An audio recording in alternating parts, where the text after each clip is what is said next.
Bien, je vous donne cette information qui vient de me parvenir. Vous disiez tout à l'heure, Jean-Marc Ilouz, que Faya-Largeau était soumise au bombardement des Libyens. Eh bien, une dépêche m'apprend que l'attaque de Faya-Largeau a donc commencé. C'est l'ambassade du Tchad à Paris qui l'annonce. Ce sont 2 colonnes blindées libyennes qui se sont engagées sur Faya-Largeau.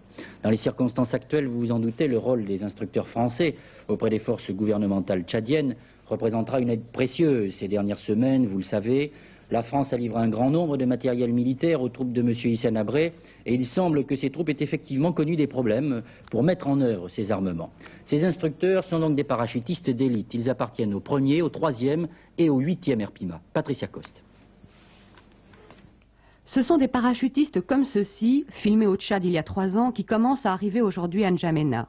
180 hommes sont attendus en début d'après-midi, mais ce nombre pourrait être porté à 400 prochainement.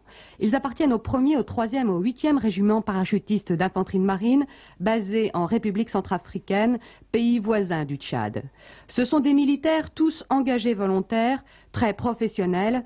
Ils ont aussi de l'expérience. Le 3e RPIMA, par exemple, a servi à plusieurs reprises en Centrafrique et il faisait partie l'an dernier à Beyrouth du contingent français de la force multinationale.